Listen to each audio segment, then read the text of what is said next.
नमस्कार, मैं ललित चौधरी। आप देख रहे हैं द लोकमंच। तो भैया, किसका होगा धनुष बाण और किसकी बनेगी सरकार? यानी कि एकनाथ शिंदे अभी फिलहाल सरकार में तो हैं, लेकिन एक बड़ी तलवार जो 16 विधायकों को अयोग्य कराने की जो लटकी हुई है, वो एकनाथ शिंदे का पीछा नहीं छोड़ रही है। दो बड़े फैसले उद्धव ठाकरे और एकनाथ शिंदे को लेकर एक सुप्रीम कोर्ट से आने वाला है और एक चुनाव आयोग से आने वाला है।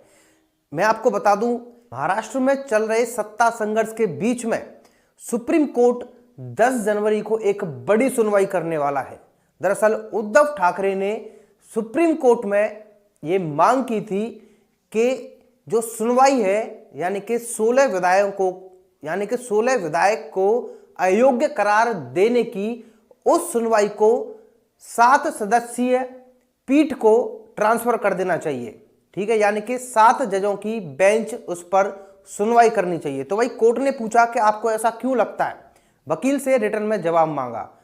उद्धव ठाकरे के वकील ने जवाब सबमिट कर दिया है। उसके बाद में 10 तारीख को, यानी कि 10 जनवरी को सुप्रीम कोर्ट ये तय करेगा कि इस सुनवाई को 7 सदस्यीय पीठ को ट्रांसफर कर देना चाहिए या नहीं।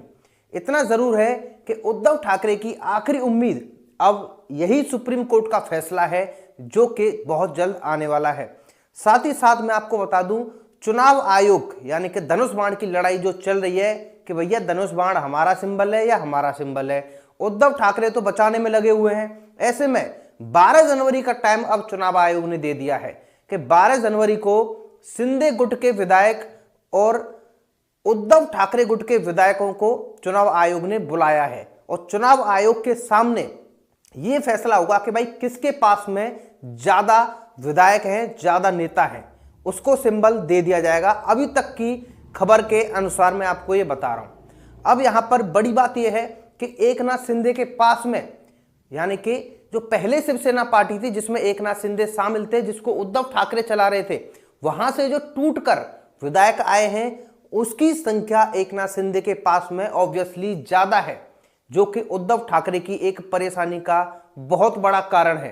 अब इसको लेकर उद्धव ठाकरे ने पहले चुनाव आयोग को भी ये कहा कि ये फैसला जो हो रहा है इस तरीके से नहीं होना चाहिए, लेकिन उसके बाद में सुप्रीम कोर्ट गए। सुप्रीम कोर्ट ने भाई फिर से चुनाव आयोग के ऊपर डाल दिया कि भैया चुनाव आयोग ही देखेगा इसमें ये धनुष बाण का सिंबल किसे देना है।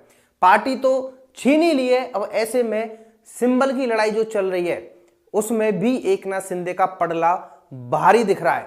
अब दो बड़े बड़े महत्वपूर्ण डिसीजन आने हैं, जो कि उद्धव ठाकरे के लिए और एकनाथ शिंदे के लिए बहुत ही ज्यादा मायने लगते हैं, खासकर उद्धव ठाकरे के लिए, क्योंकि उद्धव ठाकरे को तो भाई दोबारा से अपनी सरकार बनाने की है। जैसा कि संजय राउत दावा कर चुके हैं कि भैया फरवरी तक ये सरकार टूट जाएगी, ये फरवरी नहीं देखेगी, यानी कि एकनाथ शिंदे की और बीजेपी की जो सरकार चल रही है।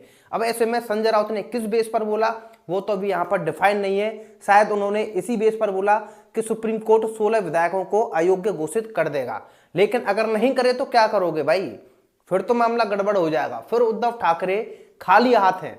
फिर उद्धव ठाकरे की आखिरी उम्मीद कि भाई सिंबल तो कम से कम मिल जाए, लेकिन सिंबल मिलने के भी चांस बहुत कम यहां पर नजर आ रहे हैं। 12 तारीख और 10 तारीख बहुत बड़ा दिन महाराष्ट्र की राजनीति में होने वाला है।